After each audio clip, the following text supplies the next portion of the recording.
Hey there, boys and girls of the YouTube world. Today, the Duff dog and I are going to see if we can't get a 632 Bobcat skid steer back doing work for the first time in who knows how long. The story on this one is there was an online auction sale up by Maddock, North Dakota, about 3.5 hours away. I got this thing for $1,500. Wasn't looking to buy it, but it was going cheap, so I threw in a bid. It said some assembly required or needs to be finished, I think is what the ad actually said. And I was like, these machines are like, you know, $5,000 to $8,000 machines all day long. It looks like it's in pretty decent shape. Looks like it's mostly there. Let's roll the dice on it. It's got a gas Ford engine, I believe. Got there, found out that there was a small fire. The gentleman had started working on it and just didn't get it put back together. So let's get this thing inside and see if we can't get her all back together and running again. You gonna be much help on this one? You know what is a lot of help? The old telehandler. Got her brought up here. The old 642. Here it is. Pretty decent looking machine. I tried to take the bucket off to make it a little easier on the telehandler, and there should be a handle right here to unpin the bucket, similar to something like that, Duff says. And it's missing, so we got to fix that. Looks like we got some axle seals maybe leaking. It's got really good rubber on it. It hasn't been in fertilizer. The pins don't look like they're all hammered out and worn out. Come with a bucket, and then it looks like an add-on grapple up here, so that's got to be worth a good chunk of what I paid for it. Scooped up a little gravel, getting it off the trailer. Anyway, yeah, let's get it inside and start ripping into it, huh, Duff?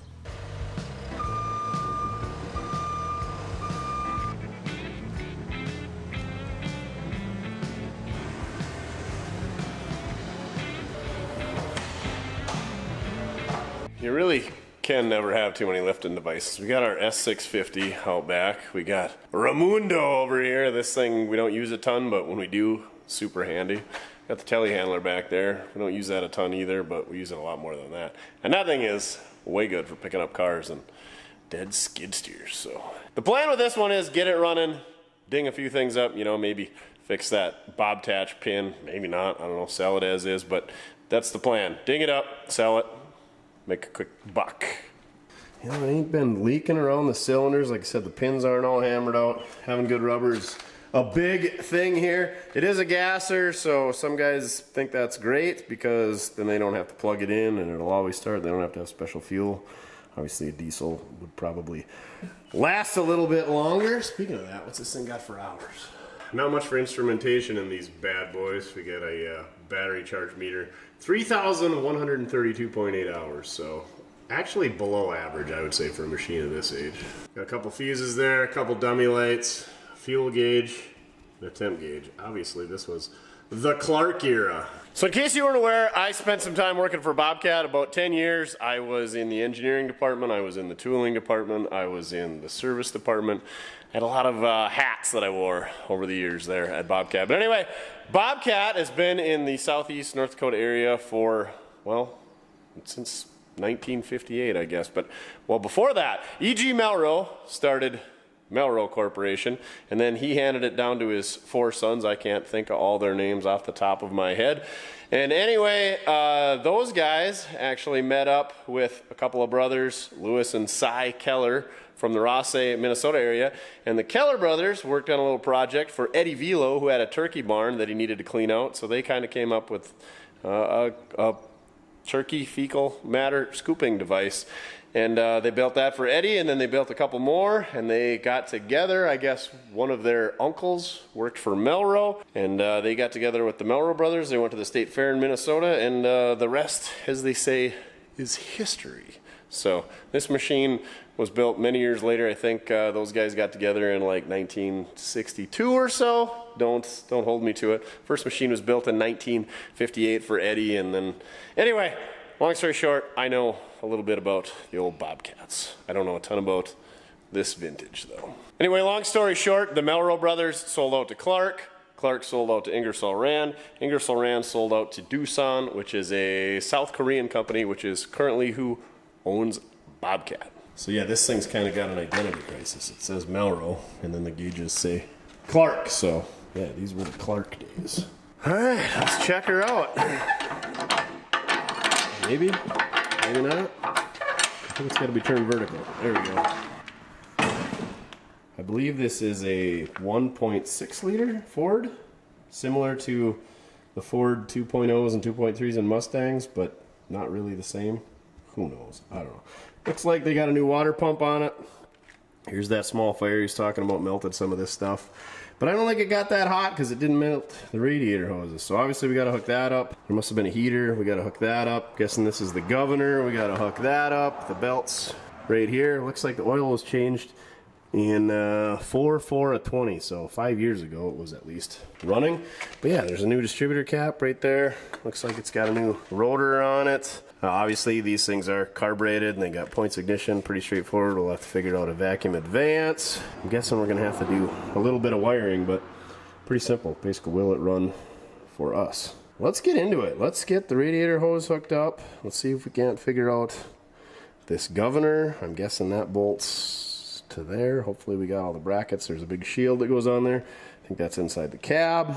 Starter's over there, easy to get at. That's where our battery's gonna go as well. Didn't even take the alternator belt off, just left that hooked up. So yeah, it looks like a pretty light fire. I'm not saying these things have a lot of fires or anything, but usually when a skid steer has a fire that I see them for sale, it's like a shell, a carcass. It melted the radiator, burned up the tires, burned up the seat, all that. So I would say this is a pretty light fire. We might want to make a fire extinguisher bracket for this thing, or maybe go through the carburetor or the timing, or figure out what caused the fire in the first place. So anyway, let's start putting this thing together. Bobcats don't burn all the time. Every machine has its flaws, and obviously this thing is, I would say this machine is probably from the 80s, so 40-ish years old, so it's done pretty well. Oh man, hopefully we got a pulley. I do have a box of parts that came with it. The pulley is going to be the hard part to find. I'm sure we could buy a new one, but obviously that wouldn't melt in a fire. I don't get why he put a water pump on it. It shouldn't have got that hot to ruin the water pump. But he also looks like he was in there, put a thermostat in there. Who knows what we might get ourselves into. Can't wait. All right, here's the aforementioned belt cover. And this is a box of parts that I scooped up off the floor. Ah, there is our governor bracket. Governor. Hello, governor. We got some new parts. We'll open them last. Hey, there it is. The pulley. I was worried about that. I got a lot of pulleys, but I probably don't have the right pulley for this. We got a magnetic tray with some hardware. I'm guessing those four that are the same are for the pulley. I don't know what these are for, but we'll have to figure it out. Hopefully that's for our governor bracket. Empty bag that our thermostat was in. Empty bag that our rotor was in. Thermostat gasket. There's our condenser that looks like it burned up. So we might have to do a little wiring for the condenser. Hopefully there's a new one on there, or we got a new one. Hopefully all this wiring has just been repaired. Looks like they actually threw some heat shrink over it to patch it together just to drive it into the shop. Gasket, I'm guessing that's for the water pump. Oh, here's what he spent, 425 bucks. Cap, rotor, condenser, points, wire set, water pump, thermostat, and a gasket. So he's got all that stuff on there. And it was purchased March 10th of 2025, so it ain't been sitting that awful long. Got it all from Iron Height Equipment. Looks like they got locations in Grand Forks, Devil's Lake, Williston, and Bemidji. I better save that, just so, you know, when we sell it, we can be like, hey, it's got new parts in it. There's the used rotor, the used thermostat, another rotor that probably was the wrong one. Hey, we got his phone number on here. We can call him and bother him and ask him silly questions. Don't do that to people. What do we got new in the box here? Is this the new distributor cap? There it is. New distributor cap.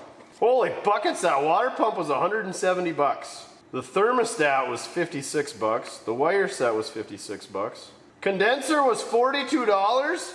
Ironhide, this is robbery. Good grief. The rotor was only 19 and the cap was 30. Wow. 42 bucks for a condenser. And this is why I buy things from Rock Auto. We could take that wire set back and get 50 bucks. We'll just leave that for now. This is what I was looking for. Let's get this on there and go from there. How much do we love Bobcat? We got a Bobcat side by side, UTV. It's made by Polaris, but they rebrand it. Made in Minnesota though. All the Bobcat stuff here. And Bernie. All right, hopefully he didn't run into any issues like this is the wrong water pump and that's why he gave up. Sure looks like it's the right diameter and bolt pattern. Do our new bolts fit? Not new. Metric, of course. Thanks, Ford. You can tell it's a Ford by the way that it is. This is an aspen. You can tell that it's an aspen tree because of the way it is. 731M-6059. Doesn't have your regular Ford like C3AE on it. I suppose because it's, what do you call it? Commercial? Residential? No, industrial. Industrial Ford. I feel like the carburetor and everything is on the other side of a 2.3 liter. Okay. Well, let's go grab some metric sockets and tighten everything up there. I'm not even sure if a fire is what got to this point, because the cap and wires that were on it, well, yeah, there was a small fire, but I think it was still running. I think the wire to the condenser burned off, and that was the only thing that kept this thing from running at that time. Remember, I was in the Bobcat service department, so those are all torqued properly. Now we need to mount a Gwinner. Is that going to get in the way of our radiator hose? You know, let's put our distributor cap on and get that all wired in. I'm guessing that's why he took that off, to get at that. So, is this the new rotor? Oh, is the distributor loose? Of course it is. It's got the new condenser on it. We got new wires going to it. Looks like he patched that wire to the intake, whatever that was for, maybe a shut-off solenoid. And this black wire goes to the coil. Looks like that's a new wire, or been professionally made. Where is the coil? I'm betting if I follow this coil wire here. Oh, it's up there. Perfect. So coil wire's there. We run this wire up to the negative side of the coil. Looks like it's just the push-on style, no eyelet. Yeah, this must be a new wire. The condenser comes with a new wire, and that's probably why it's so expensive. There's an eyelet with a nut on there, and maybe they put that on there to patch it together while it was burned up. This is the good old push-on style that Ford liked to use in the 70s. The stud isn't long enough. We're gonna put an eyelet on it, is what we're gonna do. I'm gonna go grab an eyelet and crimp it on the end, and then we're just gonna tighten it with a nut. This thing sets up so far in there that it just doesn't stay on there. The stud ain't long enough. Story of my life. So before I went to go fetch up that eyelet, I was gonna see what other wiring supplies I needed. I noticed this wire spliced in over here coming off the starter solenoid. I don't know if that was burned up, but it goes from red to black, and it's got nothing on the other end. It does have another one of them push-on connectors like would go on the coil, so I'm guessing that is the wire that would give it 12 volts when it's cranking, so that you got full 12 volts as opposed to going through a resistor. Anyway, yeah, I'm guessing that was patched up after the fire. This wire here should be our crank signal. Blue one going into the harness. I don't know what these had for an alternator, but it's got a GM alternator on it now, which Ford probably didn't sell them. Anyway, it's got some Scotch clips in there, so you'll love to see that. I'm guessing somebody put this GM alternator on it, but maybe they had GM alternators from the factory. Anyway, we should clean that up. Negative battery cable's got a wing nut on it and a terribly smashed copper end and one of these bolt-on ends, so I think we should put a negative cable on it while we're at it. Here's our negative going to the main frame. There's a ground wire coming off the main frame that's been snipped off, so I don't know where that would have went. But what is going on here? We got ourselves a switch. It's latching. It does have an inline fuse. You like to see that, or you love to see it. But yeah, it's just coming off battery power. But there's just a spade right here and a spade right there. So I don't know where that's going, but we should definitely check into that. I figured that was the crank for the starter, but that wire goes this way, so that's not what it is. I don't know what we're gonna find, what they had going on here. Hopefully it's just something that, you know, they had some lights or something out one other time and they abandoned it, because that's a little sketchy. But if our lights don't work, or if something doesn't work, we're going to want to look at that. All right, back to your regularly scheduled shenanigans where we go find an eyelet.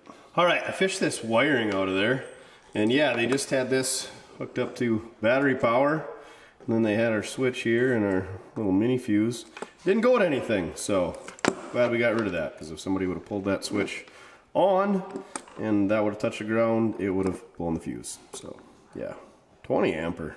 Anyway, that's out of there. Turn that off. Always turn your switches off before you put them away. We got our 16 gauge eyelet installed on our wire going from our coil to our condenser, aka our distributor. Now I think I'm gonna go ahead and put the old distributor cap back on there, this guy, because it looks like it's brand new. I think somebody already replaced this once. Maybe that's why we've had this fire, is because the timing is off.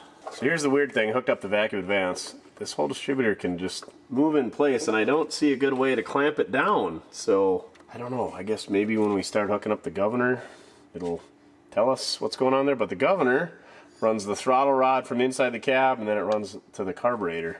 So the governor shouldn't have anything to do with the timing. Who knows? This red wire looks like it goes to a fuel shutoff solenoid going to the carburetor. I'm guessing that we need to put an eyelet on this and hook this up to the coil as well. And that would tell that solenoid to open whenever there's power to the coil. I'm guessing. We're just gonna wing it.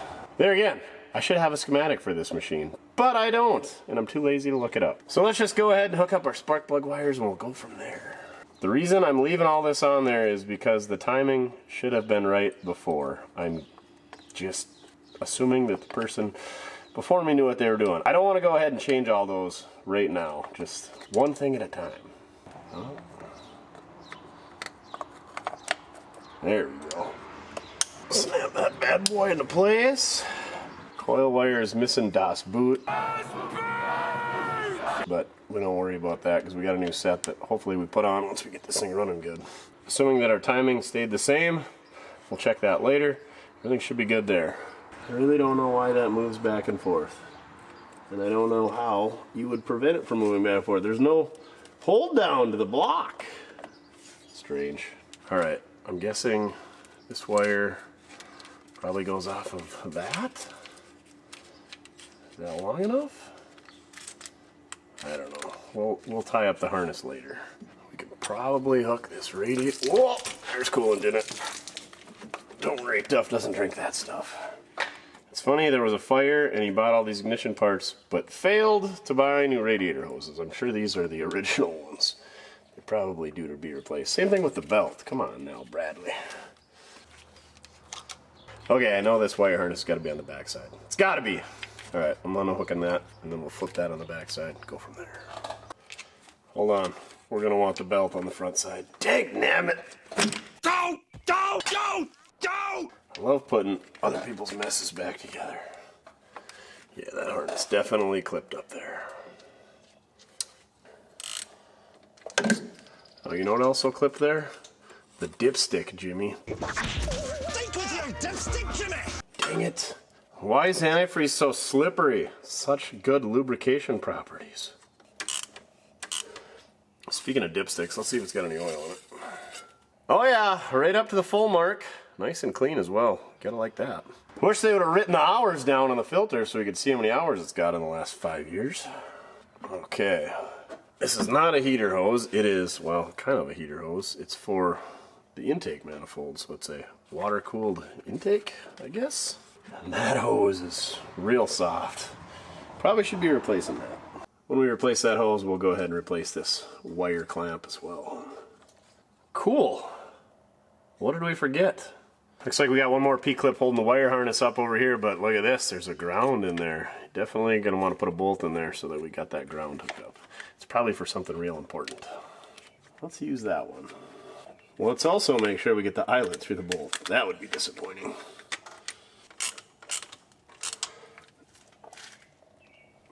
Alright, here we go. Oh, it goes that way. Look at this, they left all the hardware in there. Ah, that's why the bowl's out of this P-clip, because it holds the wire harness, the dipstick, and it also holds the bracket for the governor. At least it's easy to get at. Tell you what, we're just going to leave that bolt out for now. I do like when they leave the bolts in the correct positions for you. Now let's go on the back side, on the top side, on the underside. Which side do you want to be on? Usually these harnesses kind of lay how they want to be routed. Usually. That seems awful tight. Go underneath. Up and over. I feel like the belt's going to be in the way. We're going with that one. Man, this puzzle would be a lot more fun if we had taken it apart. Oh, I bet that P-clip doesn't even go there. I bet it goes up here. Who knows? Okay. Hopefully they didn't make any adjustments on the old governor here.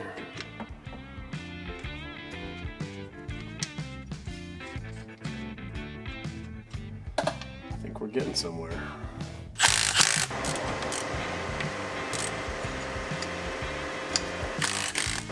Whoops, that wasn't gonna run.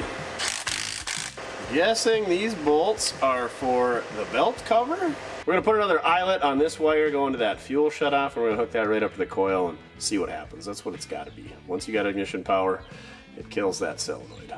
Or energizes it, whatever. Okay, it's got oil in it. I'm gonna wait to put coolant in it till we see if it runs in case we gotta take something back apart. But I think we're ready to fire this thing up. I did throw a new negative cable on it. I left the positive for now. It doesn't look that bad, but it doesn't look that good either. Looks like the old Napa battery is dated 6/19, so June of 2019. So 7-year-old battery. What are the odds this works? Let's throw it in there and try. We're going sans the battery hold down for now because I feel like this battery's gonna be no good. But it was probably good in March.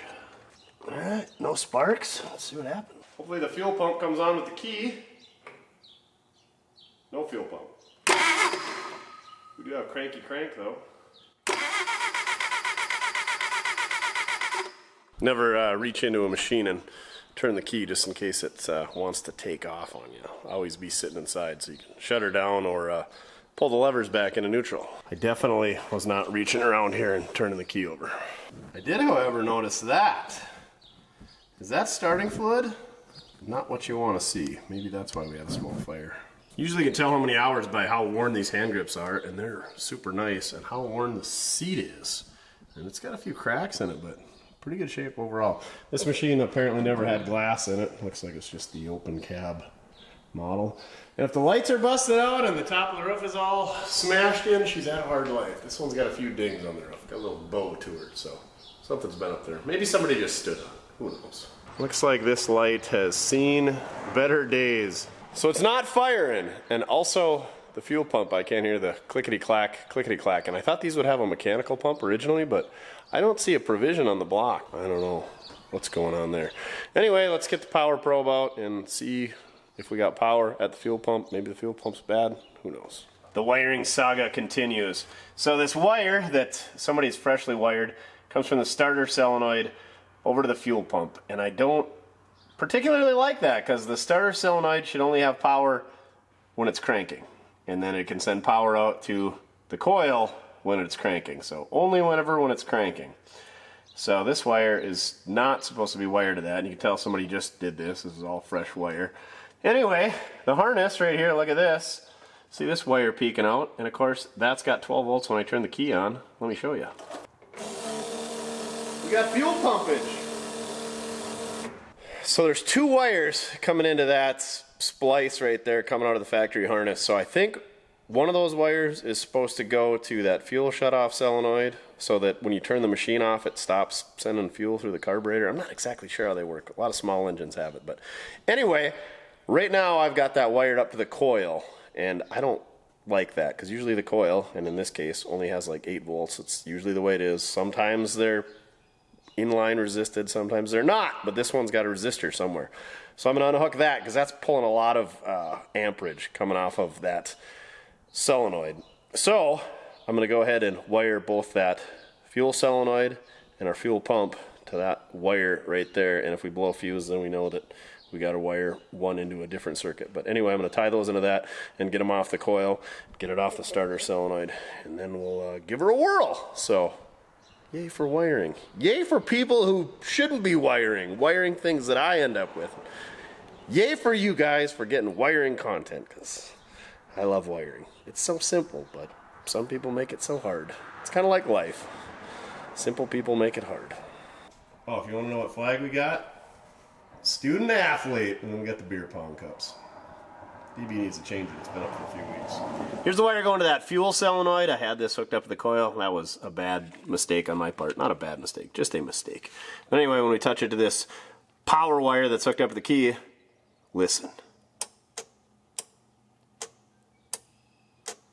It's running our fuel solenoid. So now we just need to take and tie these two together and hook them to that. Looks like it was a spade clip originally. I'm not a big fan of the old spade clips, so I think we're just gonna, I don't know what we're gonna do. Maybe put a butt connector in there? I don't know. Anyway, you can see there's 2 wires in here, so I'm guessing one wire comes in and then they just use this kind of as a butt splicer connector, and then this one feeds off into something else. Maybe the alternator? Most likely.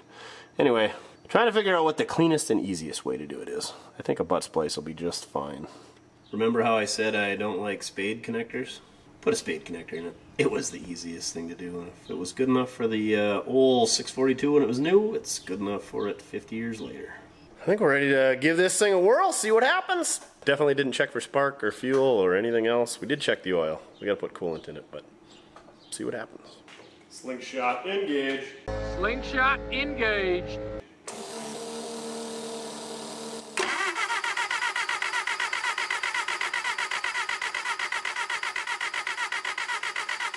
Well, they did put new points in it. Maybe they don't have those gapped right, so let's go ahead and check for spark before we go any further. That seems easy enough. I'll bring the loser switch back here and crank it over and see if I can electrocute myself. Cheese and rice.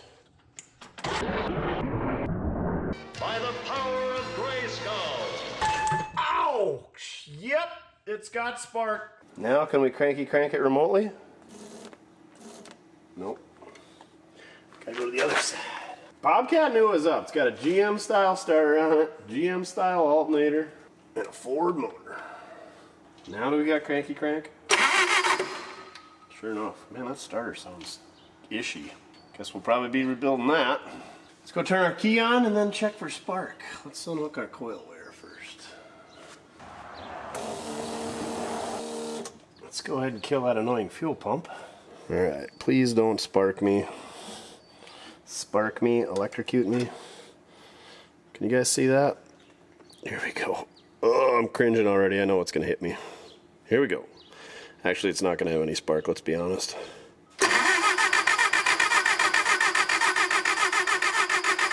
It's got spark, but it's pretty weak. I think it'd run, though. Maybe we're not getting fuel. Hence the ether inside. Just in case you were wondering if it was actually ether, it's actually ether inside. So, it's probably where the fire came from. Plug wires are all hooked up. Even if they were hooked up wrong, we should be getting some type of popping and farting. So I'm guessing it's going to be fuel related. I really hate to do this, but let's give her a shot of the old starting fluid, see what happens. It should tell us if we got an issue with the old fuel system. 122909. Yeah, 16-year-old air filter in it. Sure, that's fine. Better hook up our fuel pump for this. Here we go, slingshot engage.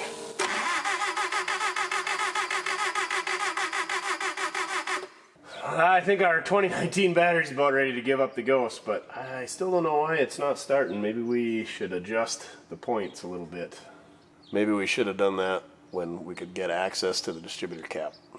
Story of my life. Here's our Zenith carburetor. It appears somebody's been in there because it's pretty clean. That's some fresh tape in there.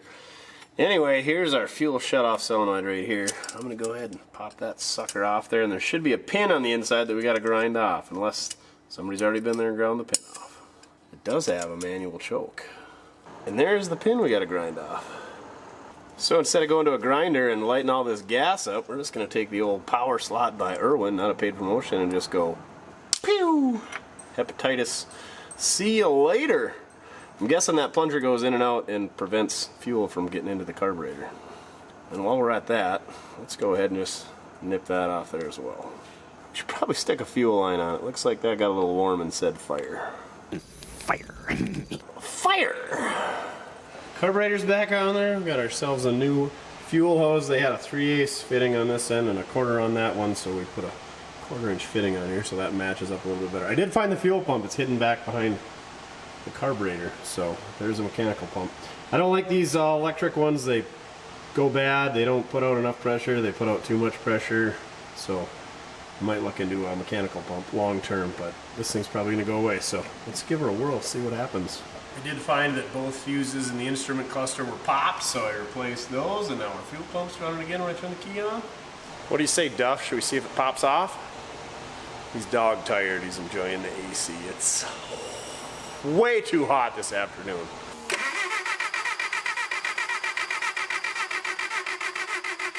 Oh, we are Getting fuel, that's for sure. Let's give her a snort of the old ether, buddy.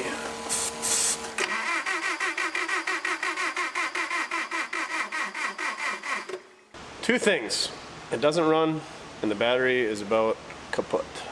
So, let's get a battery, and then let's adjust the points a little bit better. It's going to be real fun getting back in there, but we're going to have to figure it out. I know, should have done that before we put the governor on there. Lesson learned. Alright, we got a fresh battery by Jigger J installed. You too can be a battery sponsor at mortske.com. Let's give them the old Mortske flick before we test her out. I'm going to make sure this is not anywhere close to my body. We got spark in there. Let's see if we got spark out here.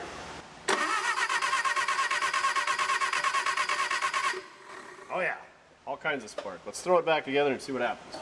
Alright, let's go give her another whirl and see what happens. We got spark, we got fuel running on the carburetor. I'm also assuming that we got compression and that our spark plugs are decent and our firing order is right. We can't get a fart out of this thing, so hopefully this thing farts this time. Big old dry fart.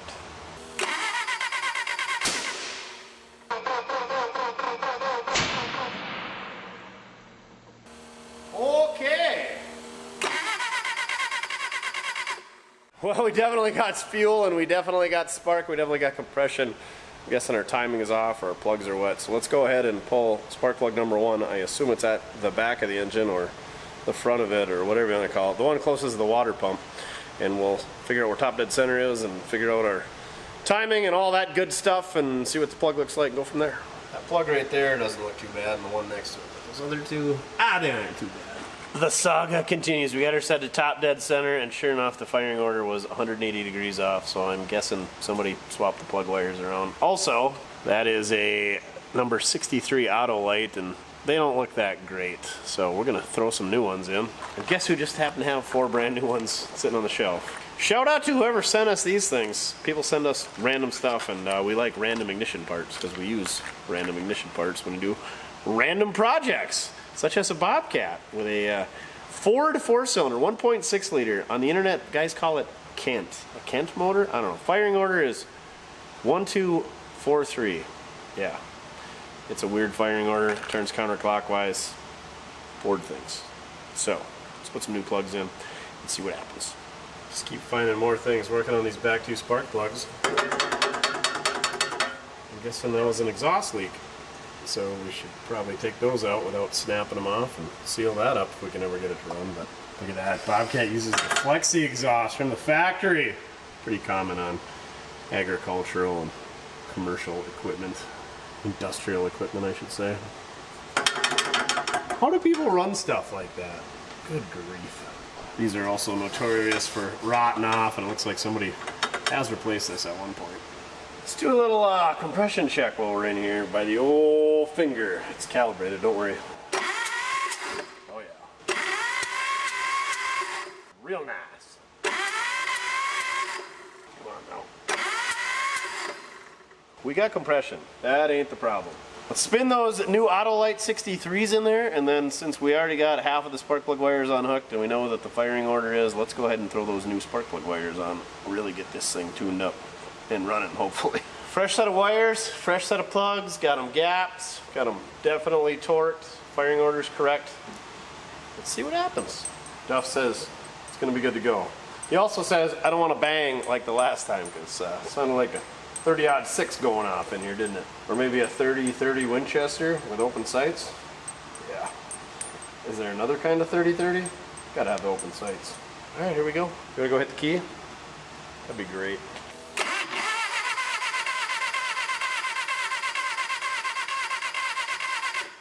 Gas running out? No, that's all right though. Where's this choke lever at? Yeah, that's stuck, of course.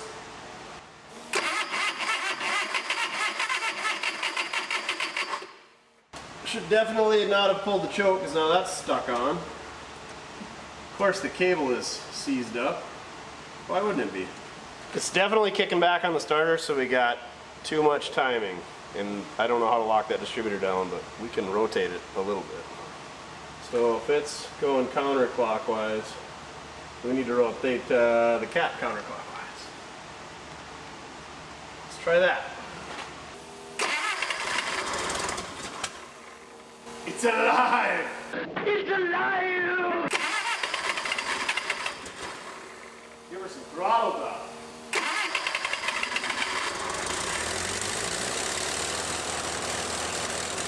It sounds like it's running poorly. It's not. It's the governor. Yeah, baby! Clearly it needs a little fine tuning. We gotta get her to idle or set the idle settings.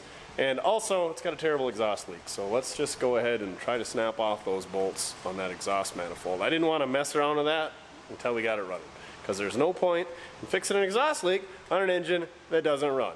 So don't do that. That sounds like something the Mopar madman would do, like putting crazy fancy new emblems on an old car that doesn't even run. So anyway, let's fix an exhaust leak. Hopefully it's just a regular 2-bolt flange, and I got one of them upstairs, and we pop it on there and we don't snap off any bolts, and everything is great, grand, wonderful. Good, great, grand, wonderful. If we snap some bolts off, things will be escalated quickly. Boy, that escalated quickly. All right, the exhaust is off, heated it up. A little heat goes a long ways, you know, kids. Got this bolt out. The back one that's harder to get at, not so much, snapped it off, so we're gonna be drilling and tapping. At least it's a through hole, so that makes life a little bit easier. But in the meanwhile, while I let this cool off, I'm gonna go see if I can find a gasket for this dealio. Frickin' bolts, frickin' exhaust. I'd rather work on wiring than exhaust. Exhaust is exhausting, wiring is tiring. We got one exhaust bolt in there, tighten up. We'll see if it's any better. We're gonna drill that out at another time when I feel like drilling it out, which is probably never. Anyway, I think you gotta fill up the radiator through here. I'm just winging it. Oh no, never mind. The radiator cap's right there. All right, I'm gonna pull that off and fill up the cooling system.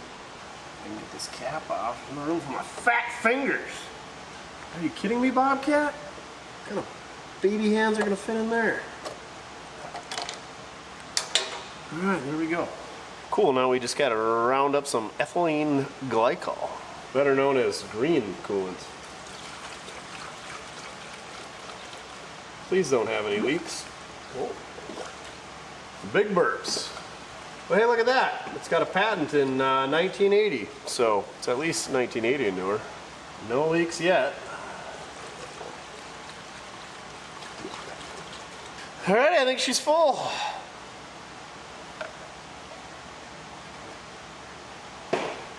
I guess we should have read them instructions earlier, but in theory, since the radiator is the highest point, we should have no air bubbles by filling way up here. But what do I know about theories? I think I'm gonna go ahead and check the hydraulic fluid. We already checked the oil, it's full of coolant. I don't know what else to check. There's no washer fluid, there's no diffs. Oh, I could check the chain case to see that that's full, but for the little bit that we're gonna run it, I don't think we're gonna worry about that for now. The hydraulic oil fill cap and breather is right here in the dipstick. It's super accessible right here. And it is right in the middle of the operating range, so we should be good to go. We're gonna go ahead and worry about the belt cover later. I'd like to give this thing an oil change, put a new hydraulic filter on it, air filter, oil filter, fix that heater hose that goes up to the intake, the coolant, I don't know, the intake, cooler, warmer thing. And then, yeah, there's probably some other things. Clean up that wiring on that alternator, drill out that bolt in the exhaust manifold. Let's see how much quieter it is, too. And let's see if we can get this thing out of my shop without tearing the place up. I thought the bulldozer went crazy. We don't want to lose the shop to a runaway Bobcat.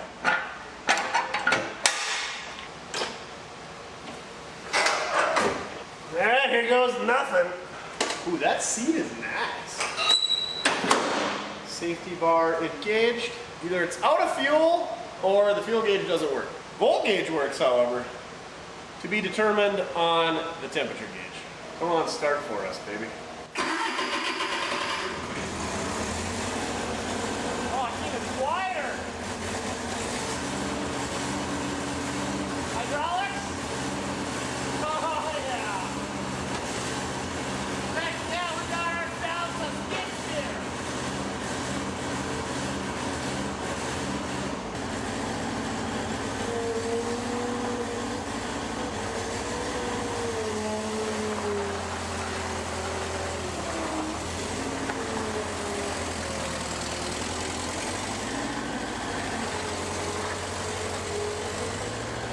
It's definitely not as operator friendly as the new one. I shouldn't say that. Operator friendly-er, but it doesn't, it's not as smooth and quiet as one that's 45 years newer, but let's go take it for a test drive.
That's why they have a fuel solenoid. Temp gauge doesn't work, fuel gauge kind of works. We went and topped her off. Look at this, we got lights. Woo! Woo! This thing's pretty good. It's got a couple of quirks. This is an add-on grapple, and they got the geometry wrong. So as you're pulling back on the cylinder, it'll over center and go that way, and then it doesn't want to tip back. So that's in the grapple, which I don't. Anyway, that's somebody else's problem. I'm not a big grapple guy. We got a grapple. Bigger grapple, better grapple for our machine that doesn't do that. So I think you could fix that pretty easy. Either you put a stop back here, or you change the geometry of that. But I think the easiest thing to do is they make these collars that just clamp on here, and that way that cylinder can only go so far back. So otherwise it over centers and it can't push it to go back. Yeah, pins all seem tight. It steers good. It doesn't roll. We got to put a light back here. That's all busted out. But the headlights are working. It's got a little bit of an exhaust leak, but we were aware of that. It runs about as good as you can expect for these things. We could maybe dial in the timing just a little bit. Carburetor seems like it works pretty good. Yeah, grease it up, wash it up, and then we got to fix this pin up here. There's supposed to be a lever that goes on that pin, similar to something like that. So we either got to make something or buy something. Do something, because you gotta have those. That way you can swap some pallet forks onto the bad boy. That's what I use the most on mine. Let me show you what we did out here. Dang, Reggie's looking good with the spokes on it. Air conditioning is so nice. And apparently Duff is chasing gophers down their holes. Any luck? Not so much. But speaking of holes, right as we come into the yard, we've had this puddle forever. And it's annoying. You come in hot, you bang into it. You're riding with somebody, they bang into it. It's like, oh, we gotta fix it. So it's been on DB's list of things to do, but it's been raining all week, so he hasn't had a chance. I'm like, hey, did you fix Lake DB yet? Did you fill in Lake DB? Is puddle DB filled? So anyway, it's the weekend. He's not here. Guess who had to do it? The boss man. We'll see how it packs down, but anyway, Lake DB is gone. We'll see. The machine worked pretty good for that. She'll dig a hole. No, I did not say to dig a hole. Who's a black noser? What do you got on your nose? Come here. Are you eating the dirt? Gross. At least you're not rolling anything dead. All right, I'm gonna go get ice cream in the air conditioning once I wash my hands.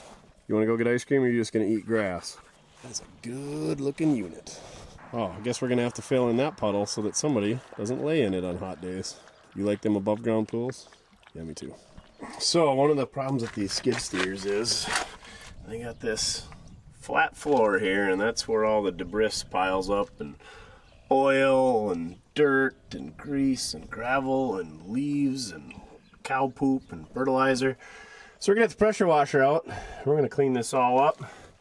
We'll clean up our belt guard and everything else. We might even get crazy and pull a couple of bolts out up here and tip the cab up so that we can pressure wash underneath there. That's where your hydraulic pump sits, bolted right off the end of the crankshaft of the engine. And also there's a grease circ on kind of a Lovejoy coupler type deal, universal joint, that nobody ever greases, so we should probably grease that. Also, we're going to pressure wash this Bobcat up and try to figure out what's going on down in there. And then just a general good overall cleaning of our 642 here. Old Clarky poo.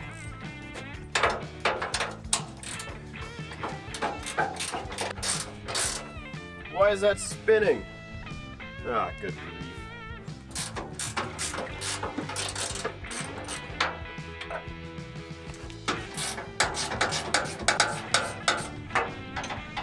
Now we get to see how blown out the shocks are that lift and hold the cab up. Because if they're shot, it's a real pain on some of these cabs. Luckily, this one's a base model, so there's not much weight in the cab. Oh yeah. Easy peasy. Well, that's interesting. It shows you how much I work on these things. So there's our hydraulic tank. There's our fuel tank. The lift assist spring is a torsional spring. I thought they had like a strut rod spring. Anyway, you gotta plug the wires in, and good thing they unplug themselves without damaging them, because that's for all the ignition and such. There's our pump. These are your controls for your drive, your hand controls, and there's some adjustments on there for creep, so if the machine wants to go forward or back or spin in circles, this is where you gotta do it at. This is your park brake. Usually they're worn out. Oh, this one actually is adjusted okay. That's your lift, and that's your tilt, or vice versa. I can't remember. Been a while. And this is your auxiliary. The in, out, in, out. Of course, there's our choke and our throttle controls, and that's about it. Pretty dang simple under here. You gonna start washing? All right, have at her, buddy.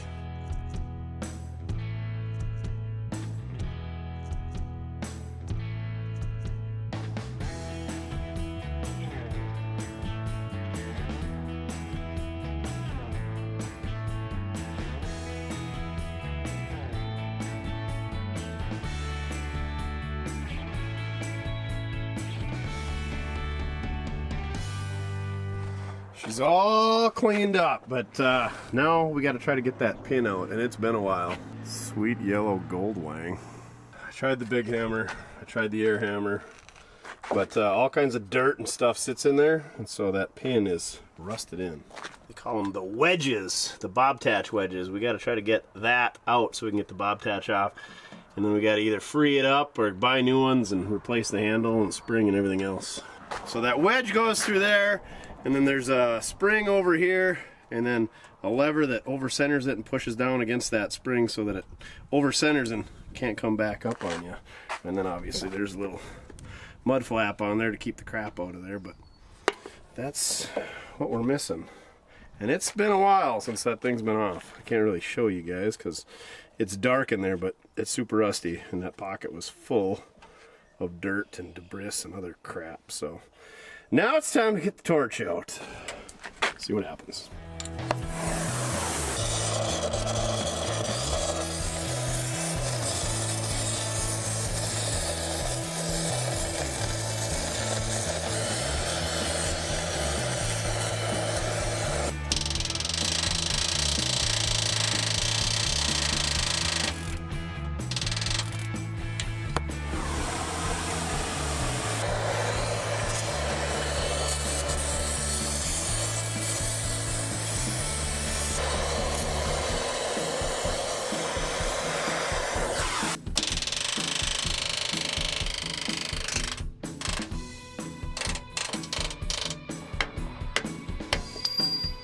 One down, one to go. A little heat goes a long ways, boys and girls. Get your decal at mortske.com.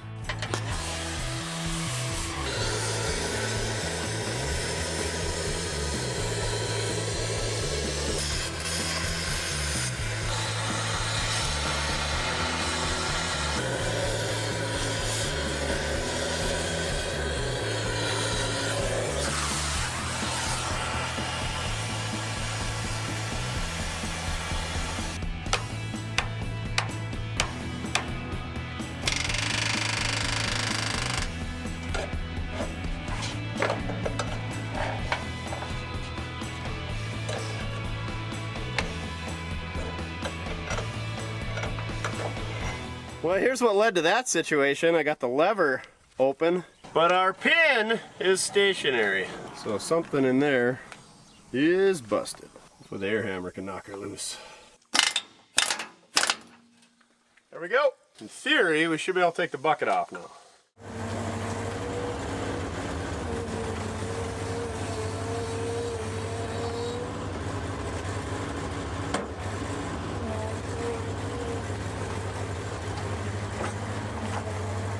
And that is the first time that grapple has been removed from that machine in quite some time. It is an actual Bobcat bucket. You can tell by the 7-digit part number on there. 60-inch dirt bucket. Just enjoying some shade over there, huh? Yeah, the Bobcat isn't too banged up, surprisingly. We'll have to pressure wash it again. But anyway, we gotta pound these pins out of here. And I got parts coming from Amazon.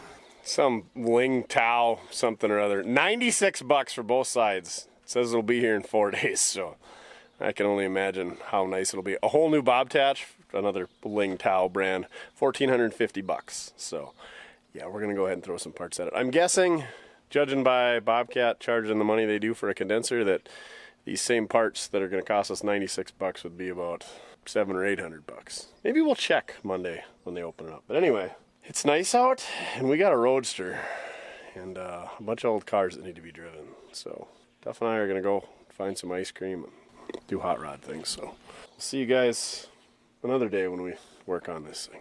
It's hot out. Swinging a hammer, torching. Could do it inside, but it's full of stuff, of course. I'm kind of excited about this machine. It's pretty good for what it is. Update on the Bobcat debacle. Parts have arrived. This is what I pounded out of there. So it's got the pin, and it's got this flat iron coming off. And there's this bolt with this spring, and as you push it down, that spring collapses, and that's what keeps it over-centered. And there's these springs on the back side that hold a little tension on your lever arms, and then there's these roll pins that are supposed to go through here that are way too big. And then, yeah, anyway, long story short, the new kit has these round pins that are much bigger diameter. You know, I know those aren't a diameter because they're not round, but I got the wrong kit. The right kit is another 50 bucks, so 150 bucks, that's on its way. Won't be here by the time we can wrap the video. This is for like a later 763 or S185, something like that. My bad. But it's a terrible kit because there's no way that this is ever going to go through there without a lot of effort. So this is going back to Amazon. Speaking of Amazon, I got some more to show you. So in case you haven't been paying attention, this is your Bobcat. You got a couple of pivot pins there, you got bushings and pivots in this tilt cylinder. And then the newer Bobcats, there's a grease zerk right in there so that you can grease your Bobcat pins. And that'll keep those from wearing out. But to check and see how worn out a machine is if you're buying one, take the attachment off, lay it flat on the ground like this, put a bar in there, and check for play in there and over there. There's a little play on here, not bad. You want that to be tight. If it gets too far, you gotta torch the bushings out of the Bobcat and weld new ones in, or else replace it. So get them ahead of time before it gets out of control. Your tech tip of the day on buying a used skid steer. Now to the backside, Duff says. Pop the muffler out this bad boy. That was the bracket that was holding it in place. That weld broke. That wouldn't have been too bad to fix, but I got this one too.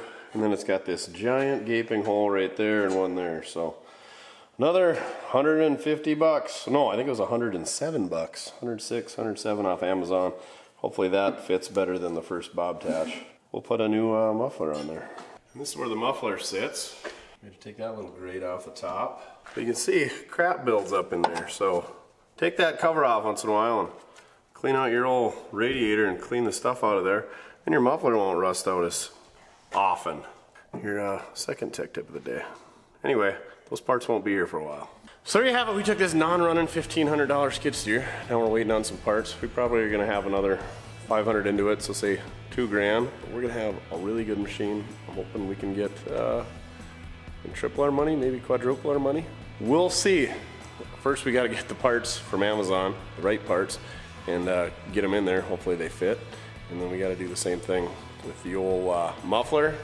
We're gonna drill and tap that bolt out on the manifold. We're gonna get some oil filters, give her a quick service, and then this thing should be ready to go. So thank you very much for watching. Go check out the other videos. Remember, it doesn't matter to get it done as long as you're having fun. Let us know. Do you want us to keep doing tractor and skid steer and oddball flatbed stuff, or we got to get back to the old cars like Buick Rivieras? Fingers finally healing up 6 months later. All right, on to the next one.